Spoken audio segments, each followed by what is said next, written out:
2026 നിയമസഭാ തെരഞ്ഞെടുപ്പിന് മുൻപ്, അതായത് ഈ വർഷം മറ്റൊരു തെരഞ്ഞെടുപ്പ് നടന്നതിന് അതിൻ്റെ ഫലം ഏത് തരത്തിലായിരിക്കുമോ അത് നിയമസഭാ തെരഞ്ഞെടുപ്പിനെയും ബാധിക്കും. വരാൻ പോകുന്ന ആദ്യ തെരഞ്ഞെടുപ്പ് തദ്ദേശ സ്ഥാപനങ്ങളിലേക്കുള്ള തെരഞ്ഞെടുപ്പാണ്. അത് വളരെ നിർണായകമായിട്ടുള്ളതാണ്.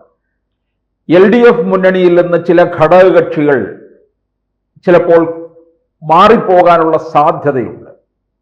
അത് തീർച്ചപ്പെടുത്തുന്നത് ഈ തദ്ദേശ തെരഞ്ഞെടുപ്പിന് ശേഷമായിരിക്കും.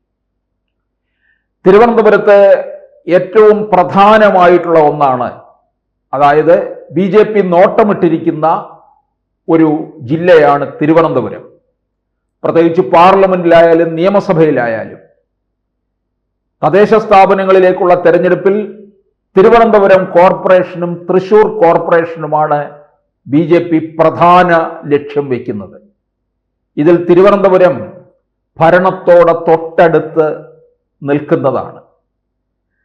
കഴിഞ്ഞ ഏതാനും വർഷങ്ങളായിട്ട് BJPയുടെ A ക്ലാസ് മണ്ഡലങ്ങളിൽ ഒന്നാണ് തിരുവനന്തപുരം പാർലമെന്റ് മണ്ഡലം. 2024 മികച്ച പ്രകടനവും വലിയ വിജയപ്രതീക്ഷയും വെച്ചു പുലർത്തിയ ഈ നഗരസഭയിൽ തന്നെ ഏതാണ്ട് മിക്ക വാർഡുകളും BJPക്ക് വലിയ കടന്നുകയറ്റം ഉണ്ടാക്കാൻ സാധിച്ചു ഇക്കഴിഞ്ഞ ലോക്സഭാ തെരഞ്ഞെടുപ്പിൽ. ഇത് 2025 തിരുവനന്തപുരം നഗരസഭ പിടിച്ചടക്കും എന്നുള്ളതിൻ്റെ സൂചനയാണ് നൽകുന്നത്. ഇപ്പോൾ തിരുവനന്തപുരം നഗരസഭയിലെ പ്രധാന പ്രതിപക്ഷമാണ് BJP. LDF 56 സീറ്റാണെങ്കിൽ BJP 34. കോൺഗ്രസ് ആണ് വളരെ അതിദരിദ്രരായിട്ട് കഴിയുന്നത്, വെറും 10 സീറ്റ്. UDFന് 2010 40 സീറ്റ് ഉണ്ടായിരുന്നതാണ്. അത് 2020 എത്തുന്ന അവസരത്തിൽ വെറും 10 സീറ്റിൽ ഒതുങ്ങി എന്നുള്ളതാണ്.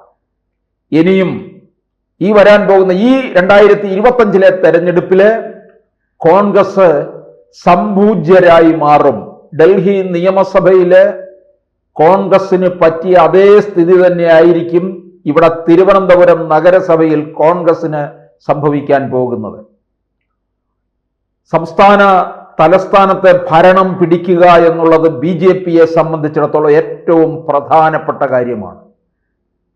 കഴിഞ്ഞ ഒരു മാസത്തിനു മുമ്പ് കേന്ദ്ര ആഭ്യന്തരമന്ത്രി അമിത്ഷാ കേരളത്തിൽ തിരുവനന്തപുരത്ത് വന്നിട്ട് പോയപ്പോൾ എടുത്തു പറഞ്ഞ ഒരു കാര്യമുണ്ട് BJP പ്രവർത്തകരോട്: ആദ്യം തദ്ദേശ സ്ഥാപനങ്ങൾ പിടിച്ചെടുക്കുക.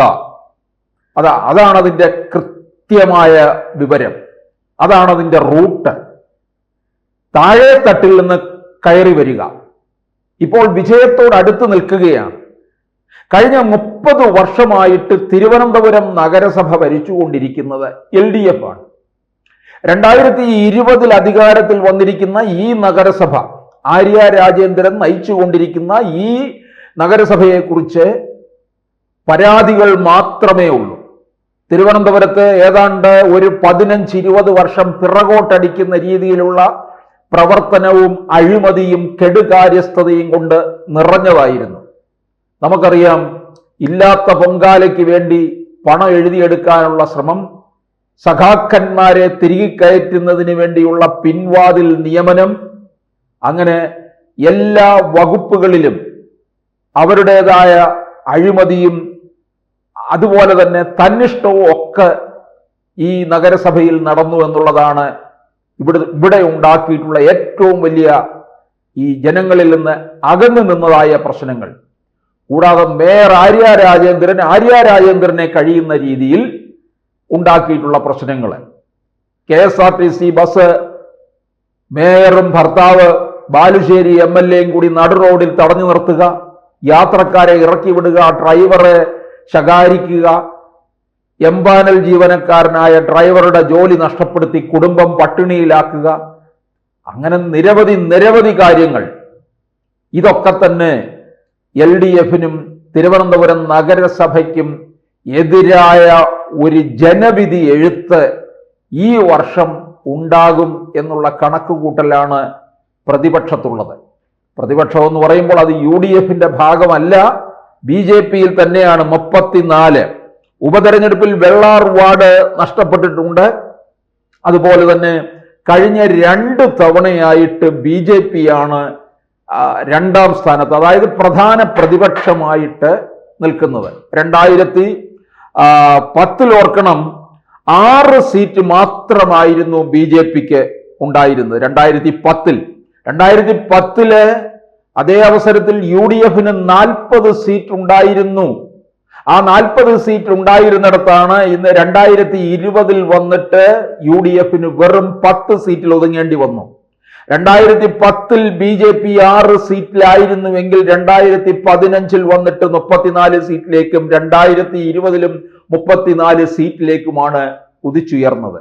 ഇത് BJPക്ക് ഇപ്പോൾ തന്നെ രാജീവ് ചന്ദ്രശേഖർ തിരുവനന്തപുരം പാർലമെന്റ് മണ്ഡലത്തിൽ മത്സരിച്ചപ്പോൾ മിക്ക വാർഡുകളിലും, പ്രത്യേകിച്ച് തിരുവനന്തപുരം സെൻട്രൽ, വട്ടിയൂർക്കാവ്, കഴക്കൂട്ടം, നേമം എന്നീ 4 മണ്ഡലങ്ങളിൽ വലിയ ലീഡ് നിലനിർത്താൻ കഴിഞ്ഞു. ഇതിൽ അല്പം പിറകിൽ നിൽക്കുന്നത് തിരുവനന്തപുരം സെൻട്രൽ മാത്രമാണ്. ബാക്കി 3 ഇടങ്ങളിലും വലിയ മുന്നേറ്റം കുറിക്കാൻ സാധിച്ചു. കഴക്കൂട്ടവും വട്ടിയൂർക്കാവും നേമവും ഒക്കെ തന്നെ.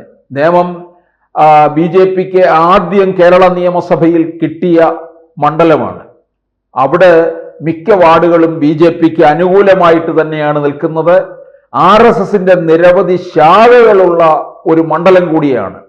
അപ്പോൾ തിരുവനന്തപുരം നഗരസഭയിൽ 100 വാർഡുകളാണ് നിലവിലുള്ളത്. ഇപ്പോൾ വാർഡ് വിഭജനം പൂർത്തിയാക്കി 101 വാർഡുകളിലേക്ക് കടക്കുകയാണ്. ആ 101 വാർഡുകളിലേക്കായിട്ടുള്ള തെരഞ്ഞെടുപ്പാണ് ഈ വർഷം നടക്കാൻ പോകുന്നത്.